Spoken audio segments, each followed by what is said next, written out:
Qual a diferença de um contato para um lead, né? Então vamos começar ressignificando aqui esses termos que eu acho super fundamental para você que está querendo montar uma máquina de vendas, para você entender. Um contato não necessariamente tem interesse em adquirir o teu produto ou o teu serviço. Um lead é um contato com interesse. Então, passei o contato do Carlos para o vendedor. Eu passei um contato para o vendedor. Eu não estou falando que esse cara está ou não interessado. O Carlos quer comprar uma camisa social e eu passei para o vendedor da Aramis. Eu estou passando um lead, ele tem um interesse. Então essa é a primeira coisa que vocês precisam entender, que é a diferença do o cara preencher um formulário do teu site versus o cara clicou num produto do teu site e pediu um orçamento daquele produto. Então, estamos aqui começando pelo básico, diferenciando o que é um contato de um lead. Dentro de um lead, você pode ter, de acordo com o seu negócio, vários níveis de qualificação, que é o que a gente chama de score lead, que é normalmente você pode fazer por características, por nível de consciência de consumo do teu produto ou serviço e por potencial, e aí cada um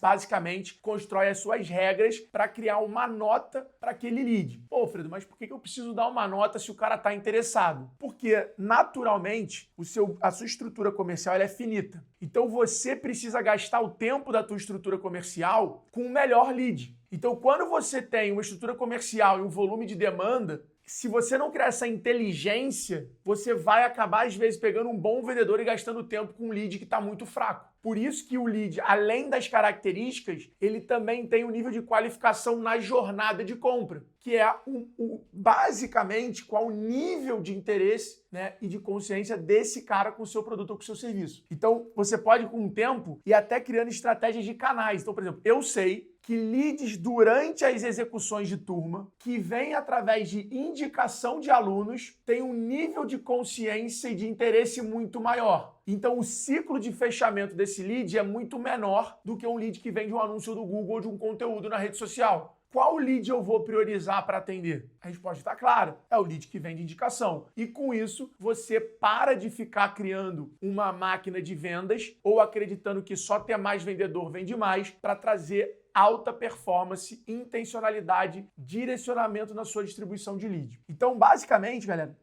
essa parte da qualificação do lead é muito importante para que você consiga entender aonde tem maior potencial de negócio e quem já está mais avançado no momento ali de informação do produto, no qual está mais perto da decisão de compra, sendo assim, tem o menor ciclo de compra. E isso você consegue ir fazendo com várias estratégias ao longo dos seus canais de venda. E aí você vai, obviamente, ter estratégias de níveis de informações diferentes para cada momento do lead, para que você consiga aumentar a sua performance quando o assunto é vendas. Bom, então como é que você evita exatamente que o teu vendedor atenda um lead ruim? Através dessa metodologia de Score Leads, que é você começando a pegar algumas informações do lead para poder dar nota para eles e criando as suas regras de corte, no qual se ele não estiver pronto com aquele nível de informação, ele não vai chegar realmente no canal de venda. E assim, né, que nasce com Mark Roberts a estrutura de SDR, que é esse qualificador de lead, conhecido muito no Brasil de forma democrática como SDR e como pré-vendas, que é exatamente o cara que pega esse lead e ele vai transformar esse lead no que a gente chama de uma oportunidade, que é um lead qualificado com score alto. Então, basicamente, esse é o playbook que você precisa seguir e construir no teu negócio. Eu vou tentar deixar aqui para vocês agora 4 coisas importantes ali,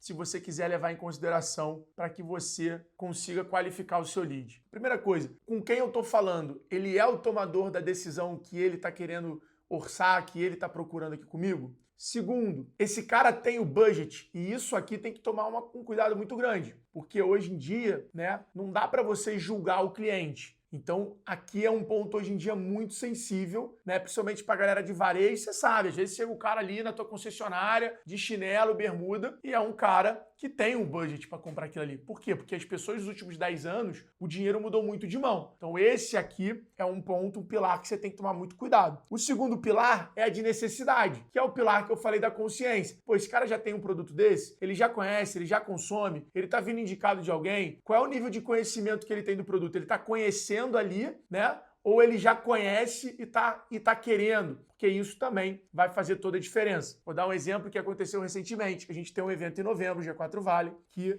reúne 9.000 pessoas aqui em São Paulo. A gente estava vendo, porque vai ter uma palestra internacional, o tradutor. E é natural que quando eu entrei em contato para negociar com ele a tradução simultânea da palestra do cara, do evento, ele já sabia que eu tinha um evento. Ou seja, ele já sabia que era um dono negociando, ele já sabia que eu tinha um evento anunciado, então, ou seja, meu nível de necessidade era alto e agora ficava principalmente numa negociação muito de budget. Olha como é interessante e é de fato um processo. Então isso que eu estou falando com vocês funciona para qualquer empresa. Então vamos recapitular aqui. O budget, se o cara tem a força capital ali financeira de comprar o seu produto, a autoridade, se ele é o tomador de decisão, a necessidade daquele cara, o quanto ele precisa daquilo e qual é o time que ele tem de comprar aquilo ali. Então, é por isso que uma água no aeroporto é muito mais caro do que uma água no mercado, por uma questão de tempo que você está precisando para consumir aquilo ali. Quem compra uma água no mercado vai querer consumir aquela água em casa e quem compra uma água no aeroporto quer consumir aquela água agora. E isso automaticamente muda completamente a forma de vender o mesmo produto. Uma coisa importante, eu vejo muita empresa criar um processo de burocracia na máquina de vendas desalinhado com a geração de demanda. E aí você começa a ter um time comercial ocioso.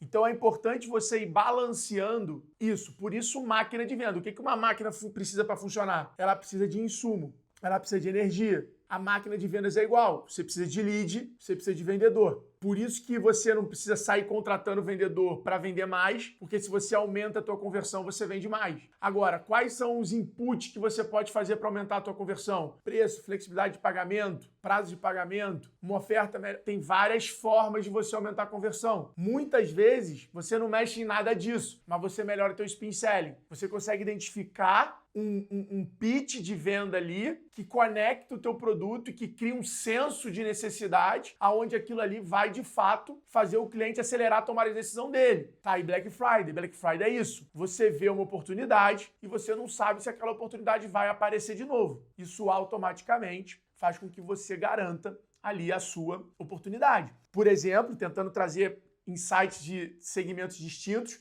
quando você vai num outlet, é muito comum que só tenha uma peça daquela roupa ali, naquele tamanho. Por quê? Para gerar o senso de escassez, para gerar o senso de é a última. Mas talvez você vá ali, pegue aquela peça, compre, com medo de não tomar a decisão e alguém passar ali e pegar aquela peça, porque o outlet tem essa questão do fluxo, e aí se você pega a peça, o cara vai lá e repõe. Mas o gatilho de escassez, dependendo da marca, funciona exatamente para isso, para que você tenha isso. Então, é uma questão de você não cometer esse erro. Então, não comece a criar uma governança, uma burocracia muito grande no teu processo de vendas se a tua geração de lead não é suficiente para isso. É uma máquina, você precisa aumentar o número, é igual Uber, você tem que aumentar o número de motoristas aumentando o número de corrida. Muita corrida com pouco motorista é ruim, muito motorista com pouca corrida é ruim. E o conceito de máquina de vendas é exatamente esse. Então, você não pode ter nem vendedor demais, porque você perde a fome do vendedor, e você também não pode ter muito pouco lead, porque aí também o teu vendedor começa a ficar muito refém das negociações.